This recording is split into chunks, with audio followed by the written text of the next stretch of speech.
and suffered through a lot of lean years because all that MJ stuff, that wasn't on your clock. You're a kid, right? And now it's about the White Sox and the Bears and you know, the Bulls who are officially tanking.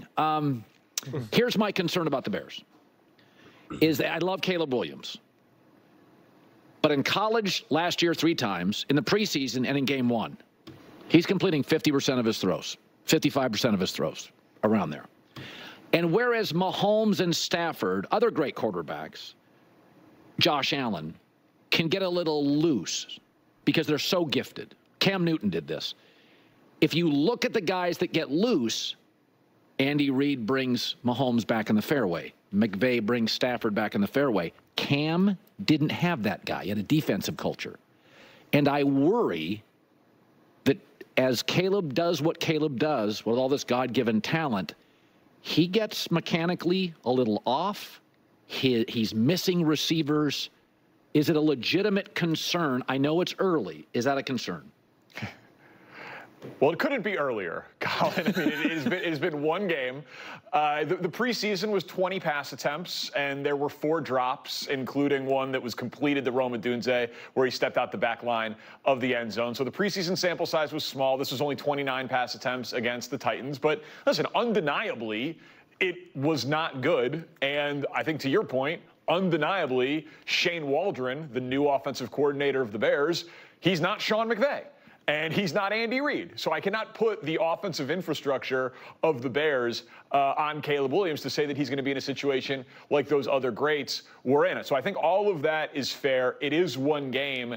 But I'll be honest, you referenced growing up in Chicago, and I'm 37. I'll be 38 soon. But it doesn't matter if I was 57 or 77.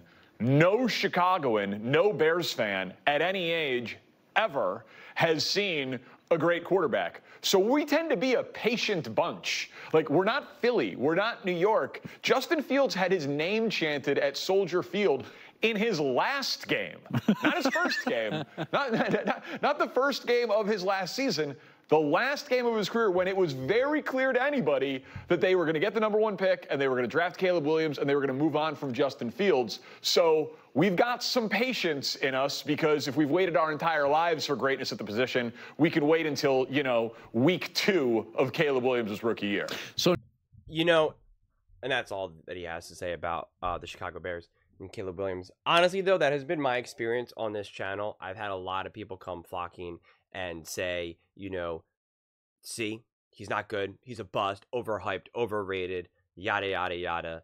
And, you know, who knows? I don't know if those are Chicago Bears fans. I don't know if those are just, you know, regular casual fans of just, you know, the NFL and football as a whole, or what the story is. But people are definitely already like, see, I told you Caleb's not good. And I defend that. Like, it's not, I disagree, right? We can't just start burying the guy already because of, you know, his week 1 game. I mean, it's just quarterbacks all around the league struggled. Seasoned veterans struggled. So what are you expecting a rookie quarterback to do?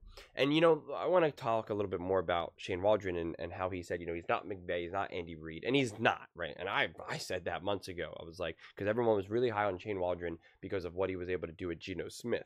And I think it's a valid point. And the point that I made months ago about it was that it's a different skill set to make a quarterback who was like kind of okay, you know, kind of, you know, maybe not even looking that good, to making him pretty good, versus making a quarterback who's pretty good to great or elite. Now, some coaches can do all of it. Some coaches can only make a quarterback go from good to great, or some coaches can only make a quarterback go from great to elite, and they can't bring an average player up to good or great because they're just like they can't break it down any further. They need they need, you know, something better to work with to maximize it.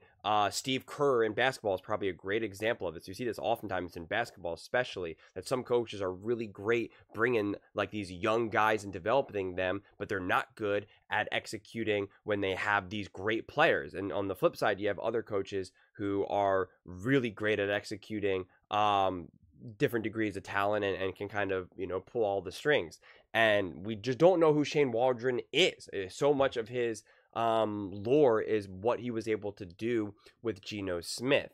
And Yeah, so it is kind of a wait and see. To me, this is where we're gonna find out who Shane is, because he came up with his game plan. And you can only have such a good game plan because you just don't really know who Caleb Williams is. You can see him in college, you can see him in practice and preseason, but you still don't truly know who he is until you see him in the NFL. Let's go, week 1, all hands on deck. Now you got to say, okay, we need to make this easier for Caleb, right? And this is kind of what Colin was talking about with Andy Reid and bringing back someone like a Patrick Mahomes. It's not just like him going to Patrick Mahomes and saying, hey, you got to be more accurate, come on, your mechanics are a little off. Your arm's here and it needs to be here. Got it? Great. And then Mahomes is like, oh, okay, great. And now he's more accurate in that. It's not always that. Some of it will be mechanical, right? Some of it will be like, yo, you got to stop. You got to settle down, right? You're rushing. You're doing this. You're doing that. We don't have to go into the too nitty gritty of what the coach is going to be. But it's also, to a large degree, going to be like, I need to just make things more simplified. I need to make things much more easier. I need to almost, sometimes, I always talk about coaches putting their players in a position to succeed, right? And sometimes it is scheming guys wide open. Sometimes it's trusting them to do certain things. But sometimes it's also putting them in a position to not have to be inaccurate, to not force the ball down the field, to not rush their throws. It's setting them up for easy passes. It's setting them up where the only choice is to throw that ball accurately or throw it away, right? Like you're creating this environment in a way that is going to maximize what the quarterback can and can't do. And the truth is that, again, especially as you're developing a quarterback, as a coach, you're going to try to expand that, right? To be able to fit more and more into it. And some coaches are going to just kind of double down on what they did. They're going to say, oh, you missed this throw, you missed that. You just got to be better. But like, that's the right play. That's the right play. We just got to keep hammering it home and hoping you get it. While another coach is going to maybe be a little bit more adaptable and say, all right, he wasn't getting that. I know those were kind of some layups that I was really scheming him open. Let me try something a little bit different. Let me see if we can build momentum in a different way. Let me see if we can do this with the run game, this, whatever it may be. Maybe actually he's going to have a little bit more success prioritizing tight end, like whatever it may be. And again, I don't know. I'm not going to act like I have any strong idea of what would get Caleb more comfortable more quickly. But we do know that those are what some of the coaches do with what Andy Reid has done, what Sean McVay has done, Shanahan has done. We saw Sean McVay do that with Baker Mayfield. Obviously, Andy Reid with Patrick Mahomes.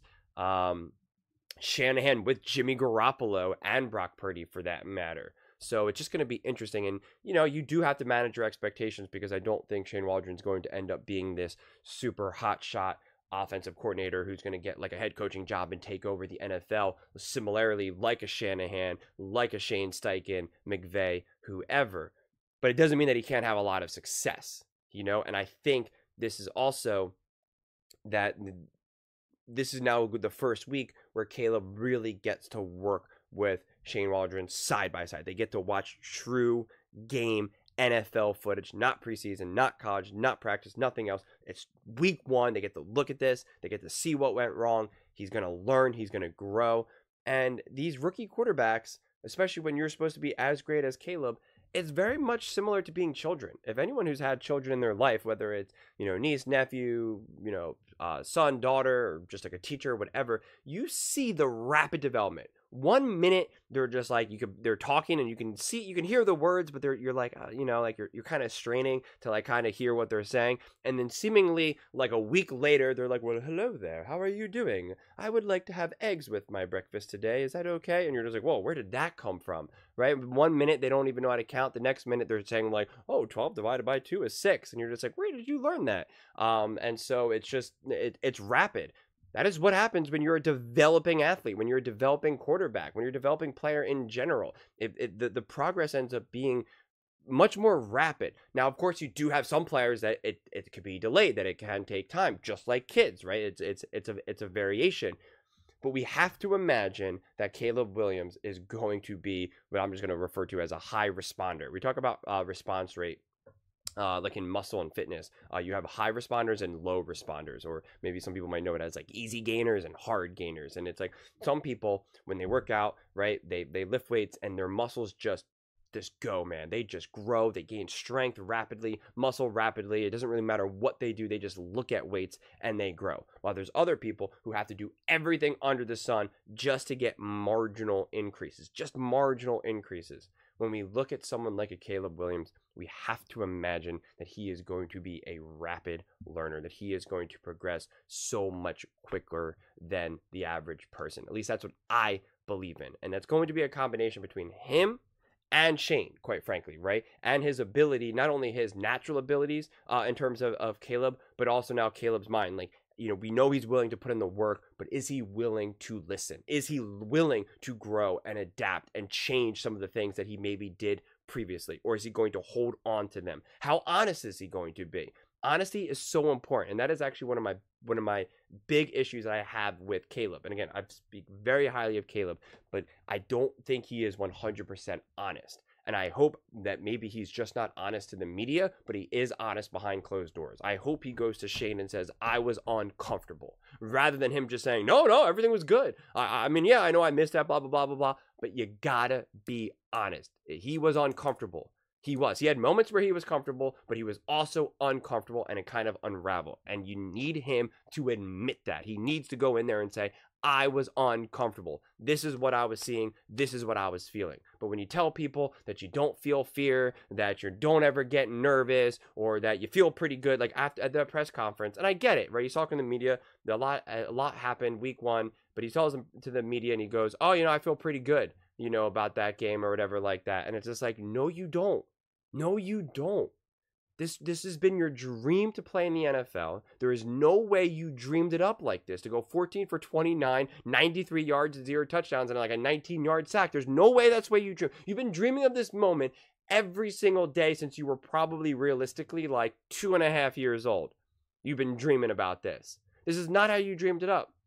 And again, I get it if you don't want to be 100% honest with the media. Like, I get it.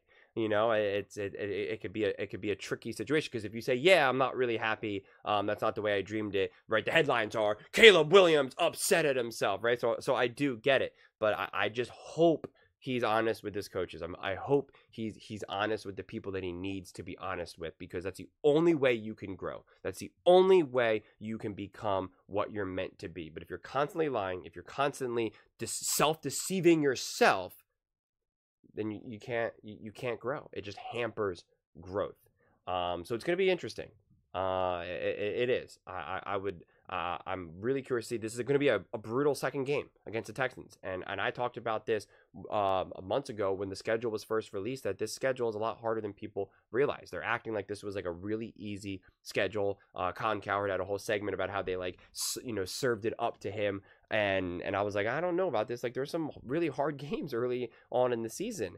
And it just didn't make sense to me to act like he was playing the Giants, the Commanders, the Panthers. Like that's not the schedule that they gave the Bears. This is after coming off of that week 1 game, and that was should have been an easier game for sure. The Titans going up to the Texans now, on the road. That's a hard game. I mean, the Texans should be a top team in the NFL. They absolutely should be. So it's just this is not going to be an easy game. So I don't know if we can also now just expect Caleb Williams week 2 to just ball outduel CJ Stroud, right? Like I don't see that coming. Could he look better? For sure. Should he look better? For sure. But is it still going to be that moment where we go, Caleb has arrived? Oh my God. And that's what's going to be interesting. I'm really curious to see what are people waiting to see from Caleb, because if Caleb played like this, but let's say he escaped that sack where he ended up taking that I think it was 19-yard balls. What if he escaped that? And what if he now took off for a run for 10 yards or just first down? Or let's say he took off, or he went all the way back and then he kind of scrambled and then he threw the ball down the field 15 yards, 20 yards. Would that have been enough? Would that single play been enough to be like, that was a flash of brilliance? Or would you have rather have seen him go 18 for 24? 175 yards and a touchdown? Like, I'm curious. Like, this is an honest question to especially Chicago Bears fans. Like, what are you looking to see, right? What would make you start to feel comfortable that Caleb Williams is the guy? That's what I'm really interested to hear as well. But those are just my thoughts. I would absolutely love to hear yours. What do you guys all think? where do you think Caleb needs to improve? Do you think his week 1 was as bad as advertised?